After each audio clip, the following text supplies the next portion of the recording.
This is a Saturday Morning TVLog from Big D's Entertainment Rankings and Reviews. Welcome to another Saturday Morning TVLog, and this time around it's Captain N the Game Master, brought to us by Deke and Nintendo of America. Greetings, my fellow YouTubers. I'm Doel, the Big D to y'all. This is Big D's Entertainment Rankings and Reviews. So today's Saturday Morning TVLog is Captain N the Game Master. Well, it's an action-packed fantasy animated adventure series that premiered on NBC in 1989. It was produced by Deke along with Nintendo, who, of course, the same year this came out, their syndicated hit, the Super Mario Bros. Super Show, had just premiered.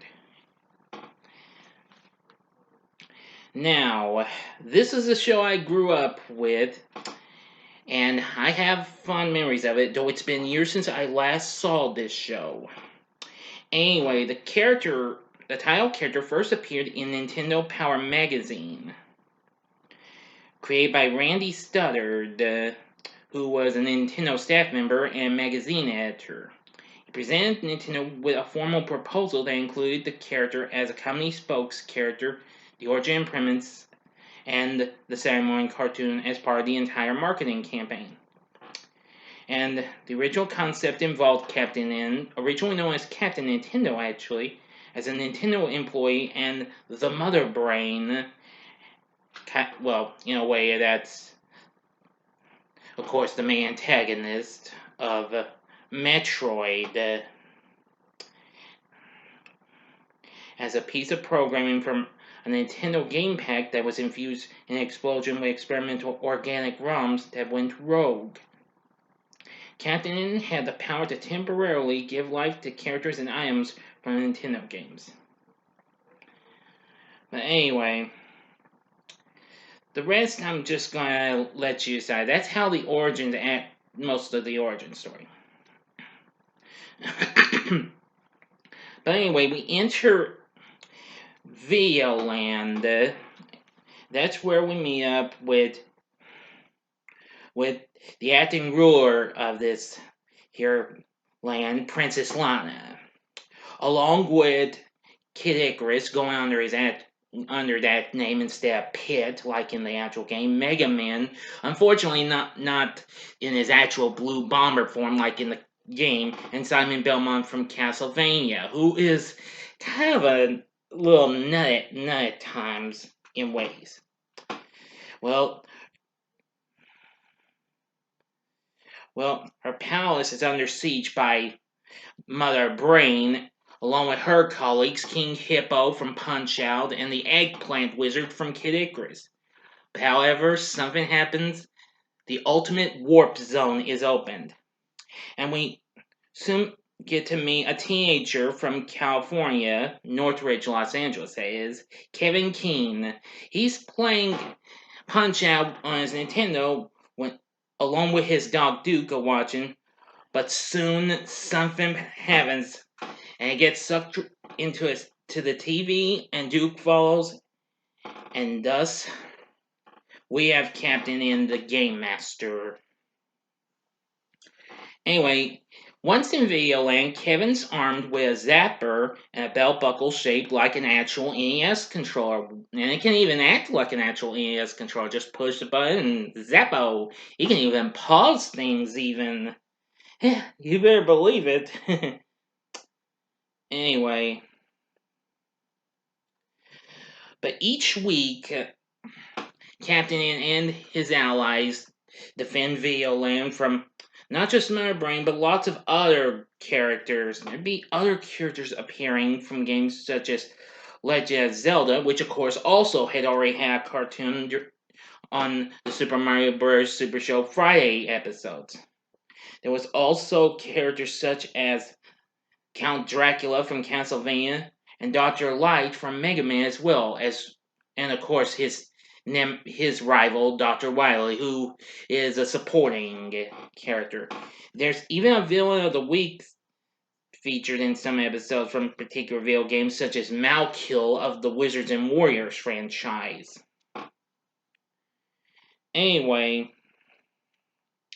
The focus of the show is mostly action adventures sourced from the video games they feature, with comic relief in the form of the characters' interactions with one another and the environment and their quirks and catchphrases. Sometimes humor, intentionally or unintentionally, also stems from the comparatively loose interpretations of the laws of reality that apply in video land. Oh yeah, one more thing. Donkey Kong is in this too. Of course, mind you, this is not the first time he's been animated. He was recently in the recent hit Saturday Supercade. Now, this was actually the first Saturday morning show based on video game to come since Dragon's Lair in 1984.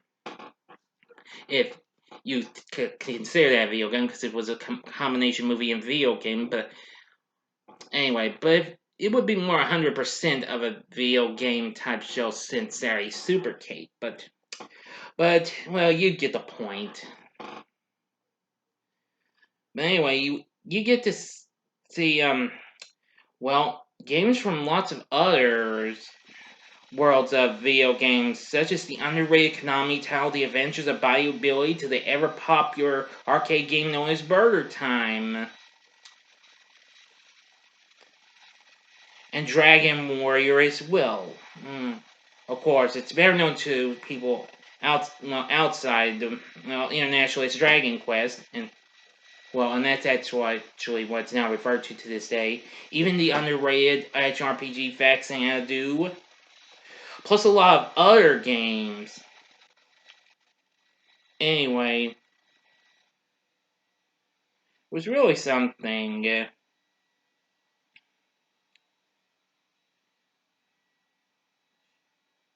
The show ran for 3 seasons, and in the second season they added a new character called Game Boy, which was like a moving robot type version of Game Boy that can fly. And he is kind of a comic relief at times. It would go on, and of course that same year, in 1990, it went for a second season. They also got The Adventures of Super Mario Bros. 3 added.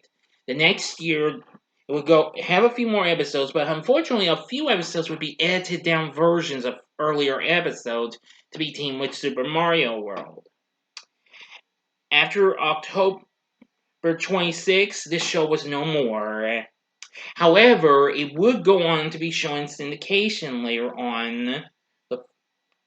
the following year as Captain N and the Video Game Masters, which included the Captain N episodes along with the Legend of Zelda cartoon, Adventures of Super Mario Bros. 3 and Super Mario World.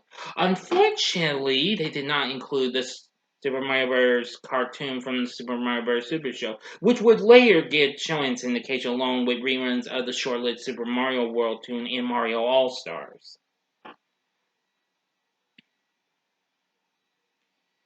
Even so, I will say it's not too bad.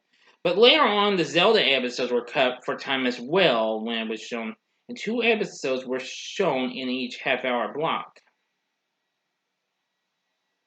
So anyway, but I never saw it. The USA Network was the last channel to ever air that show, but it's never been seen again. It has been using various music and what have you, brief in-studio covers of contemporary pop music were used in chase scenes in the first season, but they were removed after it went to syndication due to, you guessed it, copyright issues. But original songs very loosely based on existing music was used in action sequences in the second and third seasons, however. The main music was done by Haim Saban and Shuki Levy, who were certainly no strangers to Deke, but unfortunately they only did the first season, while Michael Tavera took over for the rest of the series run. Oh, wait a minute. Scratch that. I apologize. I thought it was USA, but I found Family Channel actually re-aired the show too. So, my mistake. It also later got shown on WGN and some Fox networks as well. Now, the show did get released on DVD from Shout Factory in 2007. But it did have some changes in my view, but it was released in a complete series set. But anyway, there might be ways of finding these on streaming services, but unless you can find it on DVD for a reasonable price, I'd say just go for it. I mean, if you've never seen this show, this is something I'd highly recommend. I mean, now so the characters might not quite be like their actual counterparts. I mean, like I've already mentioned, but even so, I really do enjoy it, and I enjoyed watching this on NBC when it premiered, along with Camp Candy and the Karate Kid animated series. Yeah. And of course, that was also the final year we would see the lovable blue Smurfs. Let's see now. Yeah, there were lots of great voices. We had Doc Harris as our narrator, because we had a narrator here. Gary Chalk voiced most of the characters, including King Hippo and many others. Let's see. Michael Donovan voiced the Eggplant Wizard and several other voices. Matt Hill voices the title character. Sandro Giuliani plays Kid Icarus. I must warn you, he kind of talks in a silly way. Well, not silly. Andrew Cavaz is Simon Belmont. Doug Parker's Mega Man. Levi Stubbs does Mother Brain, who talks in a silly way, almost sounds like Chubby Checker in ways. Venus Terzo does the voice of Princess Lana. Tom Wright does the vocal effects for Duke. And Game Boy is voiced by voice god Frank Welker. So anyway, that's it. If you've seen Captain and the Game Master, please tell me what you thought about it in the comment section below. If you like this video, click the like button below, subscribe to my channel as well, be a part of the Big D Nation. And later on, I will be bringing to you my review of a video game movie, that being Ratchet and Clank. So, thank you for watching, and continue to support my channel. If you like these Saturday morning TV logs and all this stuff, well, you know the rest.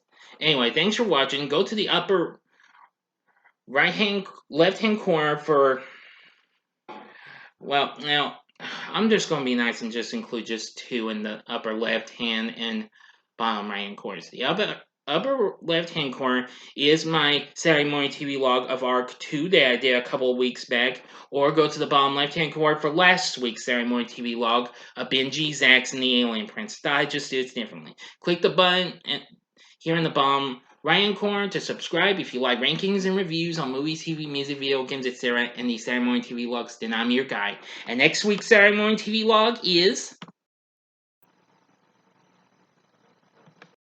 Birdman. So until next time, I'm the Big D saying, see ya.